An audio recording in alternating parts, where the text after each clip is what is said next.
Om Shanti. Good morning. आज हम सभी सुनेंगे 27 सितंबर 2020 के अव्यक्त महावाक्य हैं। रिवाइज मुरली है 27 मार्च 86 की। बाबा ने कहा सदा के स्नेही बनो।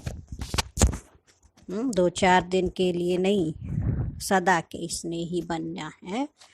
तो आज स्नेह का सागर बाप अपने स्नेही बच्चों से मिलने के लिए आए हैं। यह रूहानी स्नेह हर बच्चे को सहज योगी बना देता है, क्योंकि जहाँ प्यार होता वहाँ योग ऑटोमेटिक लग जाता है। यह स्नेह सारे पुराने संसार को सहज भुलाने का साधन है। यह स्नेह हर आत्मा को बाप का बनाने में एकमात्र शक्तिशाली साधन है।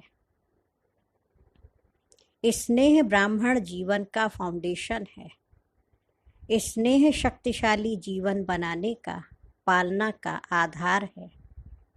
सभी जो भी श्रेष्ठ आत्माएं बाप के पास सम्मुख पहुंची हैं, उन सभी के पहुंचने का आधार भी स्नेह है। तो स्नेह के पंखों से उड़ते हुए आकर मधुबन निवासी बनते हैं। तो बाप दादा सर्व स्नेही बच्चों को देख रहे थे कि स्नेही तो सब बच्चे हैं, लेकिन अंतर क्या है, नंबरवार क्यों बनते हैं? कारण स्नेही सभी हैं, लेकिन कोई है सदा स्नेही और कोई है स्नेही, और तीसरे हैं समय प्रमाण स्नेह निभाने वाले, है ना। तो बाप दादा ने 3 प्रकार के स्नेही देखे, है ना। एक है सदा स्नेही, और एक है स्नेही, और तीसरे हैं समय आया, मौका आया तो बाबा से बहुत प्यार, मौका निकल गया, मतलब निकल गया तो प्यार कम हो गया। तो जो सदा स्नेही है, बाबा देखो उनकी विशेषता बता रहे हैं कि वह लवलीन होने के कारण मेहनत और मुश्किल से सदा ऊंचे रहती हैं। जो सदा स्नेही हैं उन्हें मेहनत नहीं करनी पड़ती, ना मेहनत करनी पड़ती, ना मुश्किल का अनुभव होता, क्योंकि सदा स्नेही होने के कारण उन्हों के आगे प्रकृति और माया दोनों अभी से दासी बन जाती। अर्थात सदा स्नेही आत्मा मालिक बन जाती है। तो प्रकृति माया स्वतः ही दासी रूप में उनके हो जाती। प्रकृति माया की हिम्मत नहीं जो सदा स्नेही का समय व संकल्प अपने तरफ लगावे।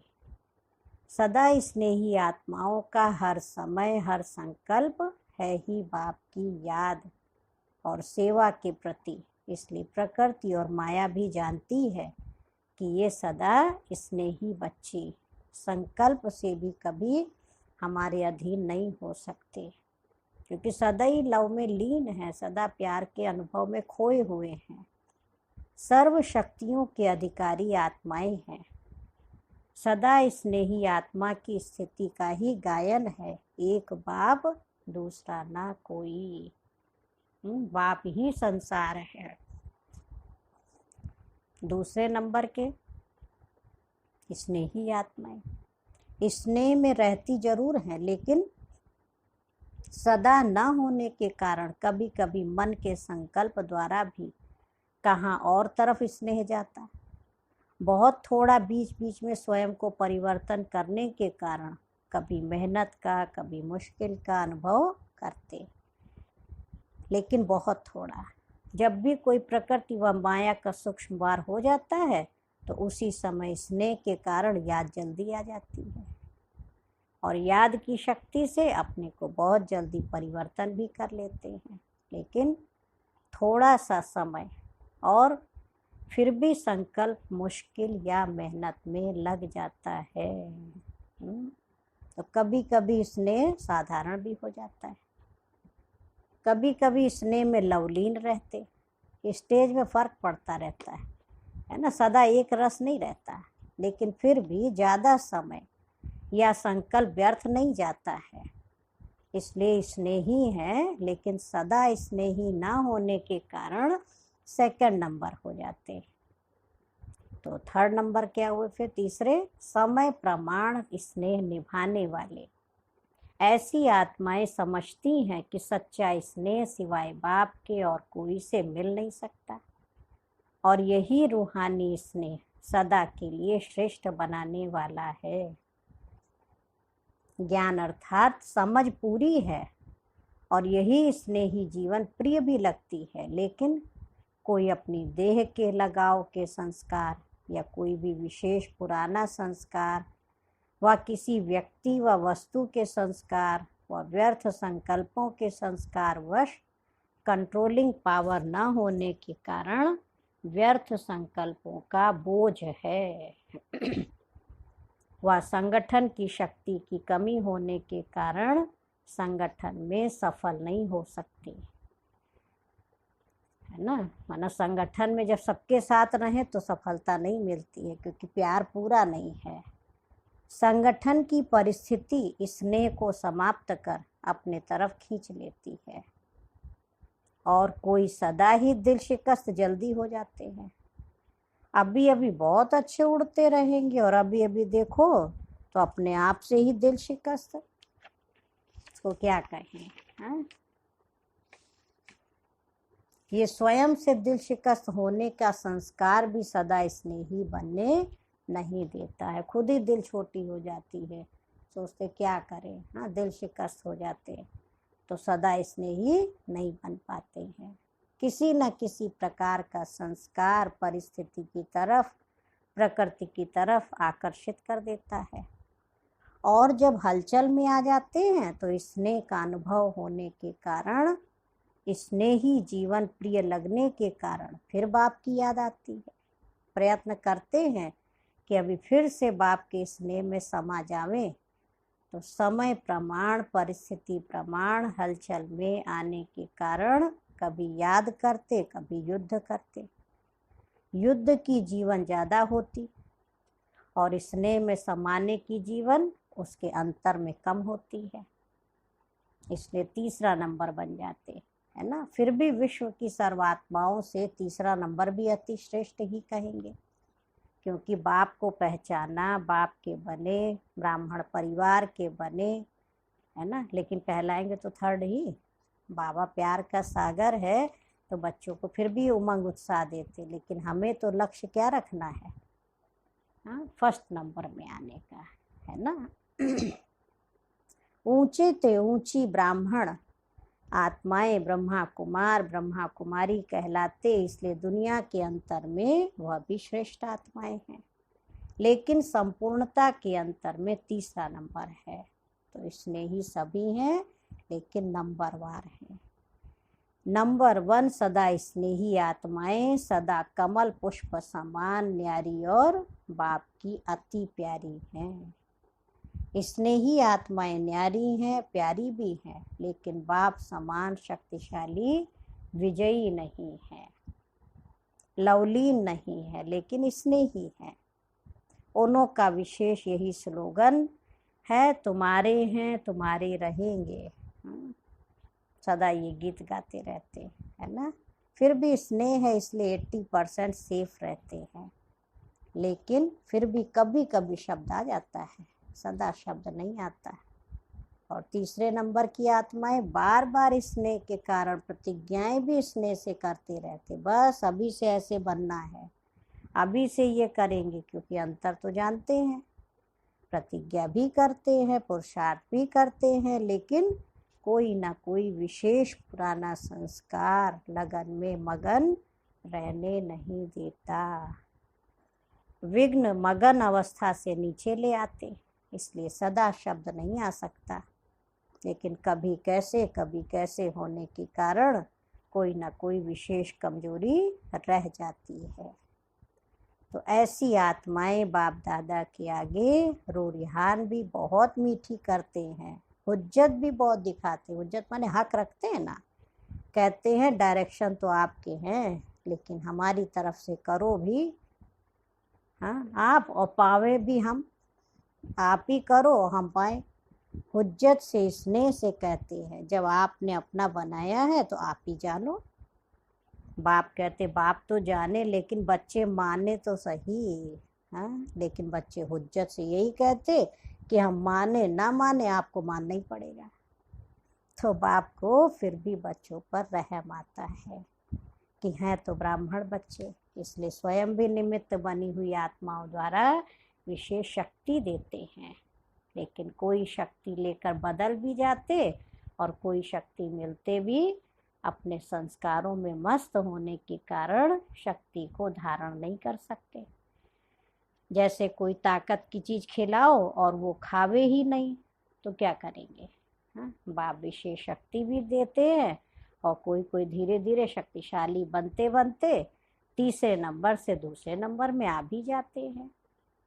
लेकिन कोई कोई बहुत अलबेले होने के कारण जितना लेना चाहिए उतना नहीं ले सकते। तीनों प्रकार के स्नेही बच्चे हैं। टाइटल सभी का स्नेही बच्चे है लेकिन नंबरवार हैं। आज जर्मनी वालों का टर्न है। सारा ही ग्रुप नंबर 1 है ना। नंबर 1 समीप रत्न है, क्योंकि जो समान होते हैं वो ही समीप रहते हैं। शरीर से भले कितना भी दूर हो लेकिन दिल से इतने नज़दीक हैं जो रहते ही दिल में हैं, है ना। स्वयं बाप के दिल तख्त पर रहते हैं। उन्हों के दिल में स्वतः ही बाप के सिवाय और कोई नहीं, क्योंकि ब्राह्मण जीवन में बाप ने दिल का ही तो सौदा किया है। दिल ली और दिल दी, दिल का सौदा किया है ना, तो दिल से बाप के साथ रहते हो। शरीर से तो कोई कहाँ रहते। सभी को यहाँ रखे तो क्या बैठ करेंगे, सोचो। हाँ, सारे बैठ जाए मधुबन में तो क्या करेंगे सारा दिन। सेवा के लिए तो मधुबन में साथ वालों को फिर बाहर भेजना पड़ता है ना। नहीं तो विश्व की सेवा कैसे होती। दादियाँ बड़ी बहनें देखो सब बाहर गई ना सेवा करने। मधुबन में थोड़े बाबा ने सबको रखा। बाप से भी प्यार है तो सेवा से भी प्यार है, इसलिए ड्रामा अनुसार भिन्न भिन्न स्थानों पर पहुंच गए हो और वहाँ की सेवा के निमित्त बन गए हो। तो ये भी ड्रामा में पार्ट निभा हुआ है। अपने हमजिन्स की सेवा के निमित्त बन गए। जर्मनी वाले सदा खुश रहने वाले हैं ना। जब बाप से सदा का वर्षा इतना सहज मिल रहा है तो सदा को छोड़ थोड़ा सा व कभी कभी का क्यों लेवे, है ना। बाबा सदा दे रहा है तो हम कभी कभी का क्यों लेवे। दाता दे रहा है तो लेने वाले कम क्यों लेवे। इसलिए सदा खुशी के झूले में झूलते रहो। सदा माया जीत प्रकृति जीत विजयी बन, विजय का नगाड़ा विश्व के आगे जोर शोर से बजाओ। आजकल की आत्माएं विनाशी साधनों में या तो बहुत मस्त नशे में चूर है और या तो दुख अशांति से थके हुए ऐसी गहरी नींद में सोए हुए हैं जो छोटा आवाज सुनने वाले भी नहीं हैं। नशे में जो चूर होता है ना उनको हिलाना पड़ता है, गहरी नींद वाले को भी हिलाकर उठाना पड़ता है। तो हैमबर्ग वाले क्या कर रहे हैं। हाँ, जर्मनी वाले हैमबर्ग वाले सब आए ना बाबा के बच्चे। अच्छा ही शक्तिशाली ग्रुप है। सभी की बाप और पढ़ाई से प्रीत अच्छी है। जिन्हों की पढ़ाई से प्रीत है वह सदा शक्तिशाली रहते। बाप अर्थात मुरलीधर से प्रीत माना मुरली से प्रीत। मुरली से प्रीत नहीं तो मुरलीधर से भी प्रीत नहीं। कितना भी कोई कहे मुझे प्यार, हाँ बाप से प्यार है लेकिन पढ़ाई के लिए टाइम नहीं है, तो बाप नहीं मानते हैं। हाँ, बाबा से प्यार हो पढ़ाई के लिए टाइम ना हो तो उसको मानेंगे कि वो प्यार है। हाँ, बच्चे को बाप से प्यार है लेकिन बाप का कहना नहीं मानेंगे। जहाँ लगन होती वहाँ कोई विघ्न ठहर नहीं सकते, स्वतः ही समाप्त हो जाएंगे। पढ़ाई की प्रीत मुरली से प्रीत वाले विघ्नों को सहज पार कर लेते हैं। उड़ती कला द्वारा स्वयं ऊंचे हो जाते, विघ्न नीचे रह जाते। उड़ती कला वाले के लिए पहाड़ भी एक पत्थर समान है। पढ़ाई से प्रीत रखने वालों के लिए बहाना कोई नहीं होता। प्रीत मुश्किल को भी सहज कर देती है ना। एक मुरली से प्यार, पढ़ाई से प्यार और परिवार का प्यार किला बन जाता है।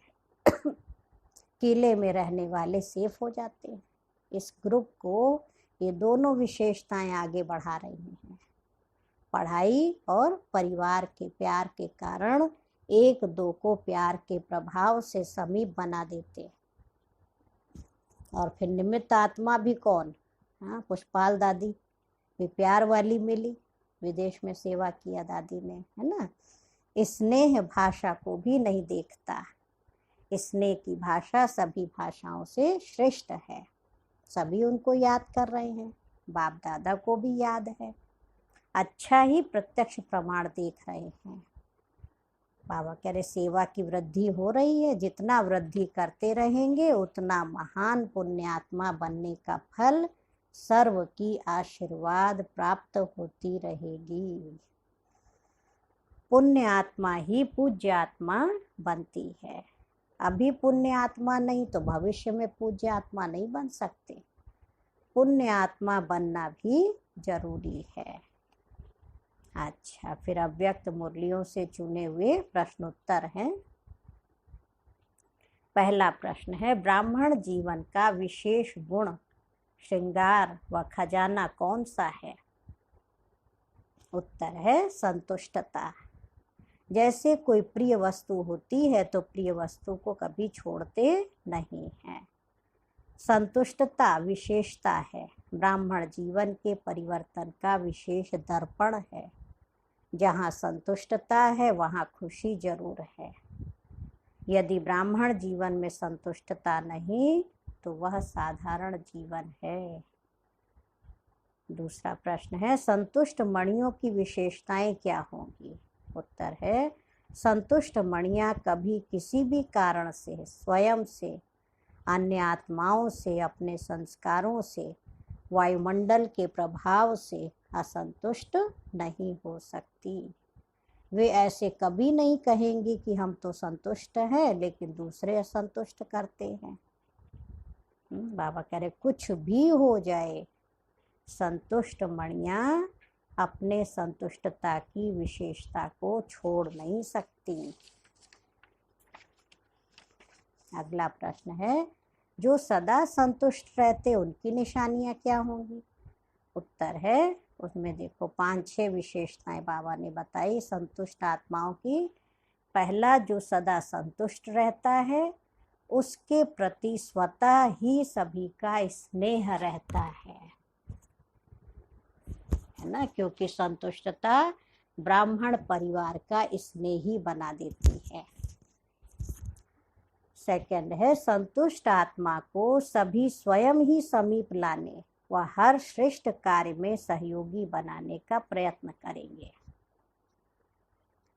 थर्ड है, संतुष्टता की विशेषता स्वयं ही हर कार्य में गोल्डन चांसलर बना देती है।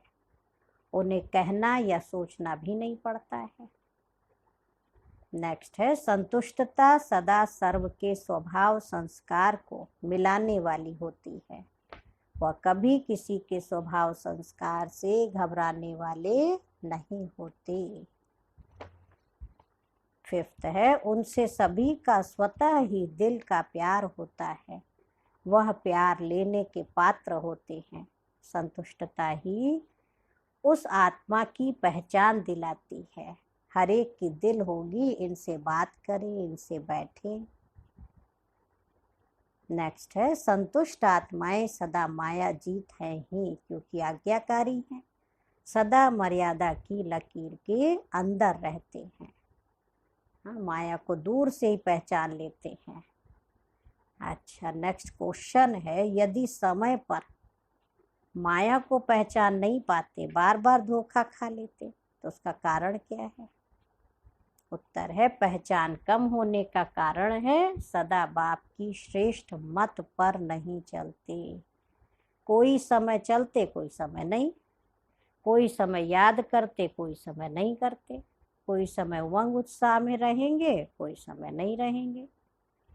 सदा आज्ञा की लकीर के अंदर नहीं रहते, इसलिए माया समय पर धोखा दे देती है। जैसे सीता जी को दिखाया ना, राम से प्यार बहुत था, लेकिन माया की पूरी पहचान न होने के कारण देखो कैसे रावण की जेल में चली गई, है ना।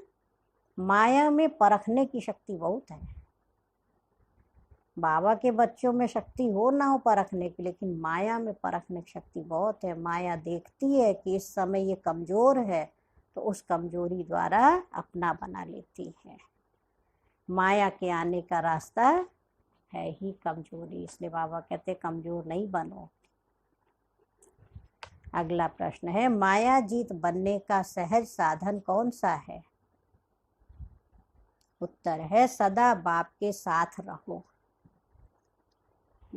साथ रहना अर्थात स्वतः मर्यादाओं की लकीर के अंदर रहना। फिर एक एक विकार के पीछे विजयी बनने की मेहनत करने से छूट जाएंगे। साथ रहो तो जैसा बाप वैसे आप। बाबा ने कहा संग का रंग स्वतः ही लग जाएगा। इसलिए बीज को छोड़ सिर्फ शाखाओं को काटने की मेहनत नहीं करो। आज काम जीत बन गए, कल क्रोध जीत बन गए, नहीं, सदा विजयी, है ना। सिर्फ बीज रूप को साथ रखो तो माया का बीज ऐसे भस्म हो जाएगा जो फिर कभी भी उस बीज से अंश भी नहीं निकल सकता। अच्छा, मीठे मीठे सिक्के लधे बच्चों प्रति माता पिता बाप दादा का याद प्यार और गुड मॉर्निंग। रूहानी बाप की रूहानी बच्चों को नमस्ते। हम रूहानी बच्चों की रूहानी माता पिता बाप दादा को याद प्यार नमस्ते और गुड मॉर्निंग। शुक्रिया बाबा, शुक्रिया, बेहद दिल से प्यारे बाबा का शुक्रिया। आज का वरदान है, हर आत्मा को हिम्मत उल्लास दिलाने वाले रहम दिल विश्व कल्याणकारी भव। स्पष्टीकरण है, कभी भी ब्राह्मण परिवार में किसी कमजोर आत्मा को तुम कमजोर हो ऐसे नहीं कहना। आप रहम दिल विश्व कल्याणकारी बच्चों के मुख से सदैव हर आत्मा के प्रति शुभ बोल निकलने चाहिए। दिल शिकस्त बनाने वाले नहीं। चाहे कोई कितना भी कमजोर हो, उसे इशारा या शिक्षा भी देनी हो तो पहले समर्थ बनाकर फिर शिक्षा दो, है ना। पहले उसमें बल तो आवे उस शिक्षा को अंदर ग्रहण करने के लिए। तो बाबा कहते पहले उसको बल भरो। जैसे बाबा की मुरली सुनते ना, बाबा कितना देखो महिमा करते, तुम नूरे न रतन हो, हाँ आप बाबा के दिल तक नशीन हो, ऐसे सभा को बाबा देख रहा है ना। तो बच्चों में इतना उमंग आ जाता, अरे हम बाबा के कितने देखो लायक सब कुछ बच्चे। फिर बाबा धीरे से हमारी कमी बता के उसको भरपूर कर देते। तो बाबा कह रहे पहले धरनी पर हिम्मत और उत्साह का हल चलाओ, फिर बीज डालो तो सहज हर बीज का फल निकलेगा। इससे विश्व कल्याण की सेवा तीव्र हो जाएगी। जैसे डॉक्टर भी देखो डायरेक्ट ऑपरेशन नहीं करता है, पहले एनेस्थीसिया देगा, उसको उस स्थान को सुन्न कर देता है ना, तब फिर ऑपरेशन करता। डायरेक्ट करे तो मरीज मर ही जाए, है ना। तो आत्मा को भी जो है पहले माया से पहले ख़त्म तो माया उसके अंदर की माना शक्ति आवे, तब तो वो कर पाएगा। और आज का स्लोगन भी है, बाप की दुआएं लेते हुए सदा भरपूरता का अनुभव करो। बाबा की दुआएं लेते हुए सदा भरपूरता का अनुभव करो। अच्छा, ओम शांति, ओम शांति, ओम शांति।